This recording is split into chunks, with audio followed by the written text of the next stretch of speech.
Iman kepada Allah Subhanahu wa taala bukan sekedar kita mengucapkan dengan lisan, tapi harus diyakini dalam hati, kemudian diwujudkan dengan anggota tubuh kita.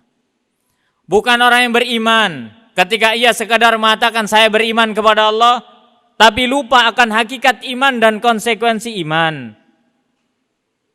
Seorang yang mukmin hakiki ketika ia mengatakan saya beriman kepada Allah, yakini iman tersebut dalam hati, kemudian wujudkan dalam anggota tubuh yang menunjukkan buah manis dari iman, yang menunjukkan cerminan seorang mukmin. Dia harus wujudkan itu.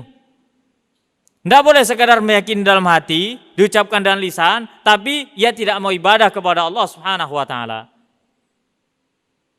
Maka beriman kepada Allah Subhanahu wa taala merupakan sebab terbesar seseorang masuk ke dalam surga Allah Subhanahu wa taala. Walladzina amanu wa 'amilus shalihat ulaika ashabul jannah hum fiha khalidun. Orang-orang yang beriman dan orang-orang melakukan amalan saleh, mereka adalah orang-orang yang menjadi penghuni surga dan mereka kekal abadi dalamnya. Selain beriman, dibutuhkan poin kedua, yaitu amalan saleh. Fahami kalimat ini baik-baik. Tidak semua amalan itu saleh. Paham ya? Tidak semua amalan itu disebut saleh. Tidak semua sholat, segala macam bentuk sholat disebut soleh loh. Tidak semua bentuk puasa disebut saleh.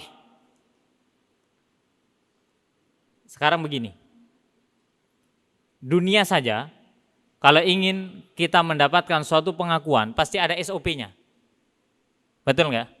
Nih seumpama nih, antum yang kuliah contohnya, nggak bisa kan tiba-tiba datang ke seorang dosen, Pak saya kasih gelar dong S1. Kata dosennya, emang kamu kuliah di sini? Enggak, kasih dong, bisa nggak? Nggak bisa, harus apa?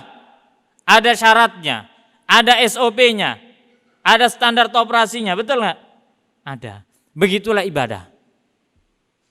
Ibadah itu nggak bisa semua kita ajukan, nih ibadah, nggak bisa.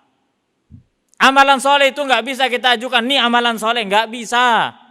Yang menentukan ini amalan soleh atau tidak soleh siapa? Allah Subhanahu wa taala dan Rasulnya. Karena ibadah itu turunnya dari Allah, syariat itu turunnya dari Allah, dan hamba fungsinya adalah menerima ibadah tersebut dan melaksanakan.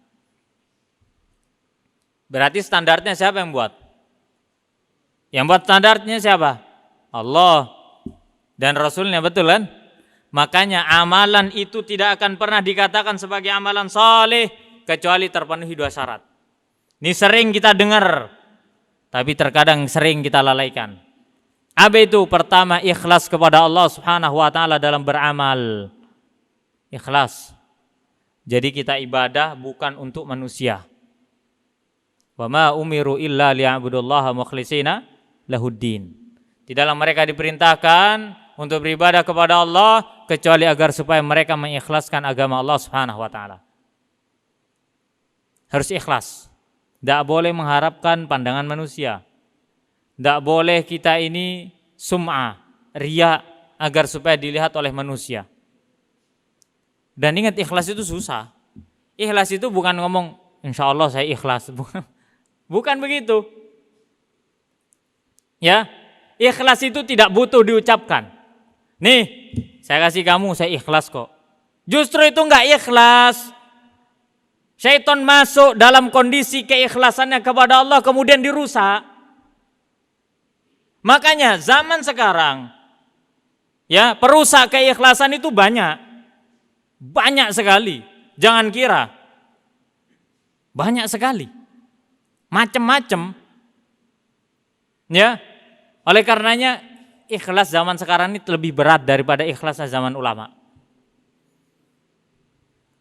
Bayangkan saja ulama mengatakan sungguhnya tidak ada perkara, seperti Sufyan Ats-Tsauri mengatakan tidak ada perkara yang lebih berat bagiku kecuali aku harus ngurus hatiku untuk ikhlas.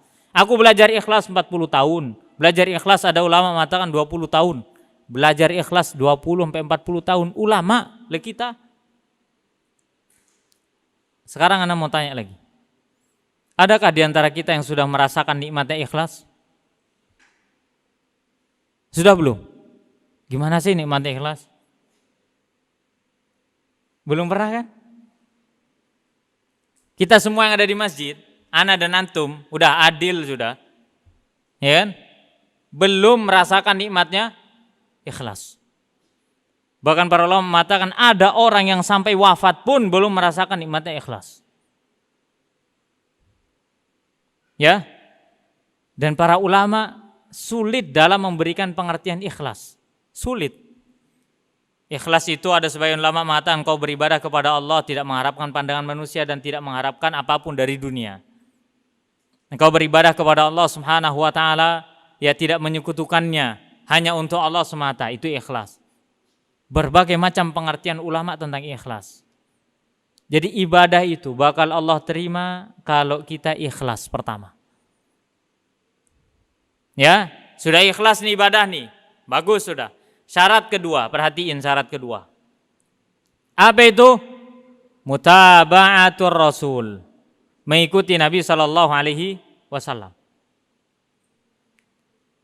Kalau Nabi SAW telah tetapkan sholat subuh 2 rakaat, ya udah 2 rakaat, nggak usah neko-neko.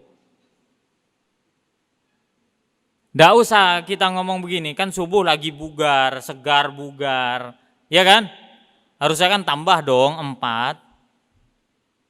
Ada yang berani? Ya kan?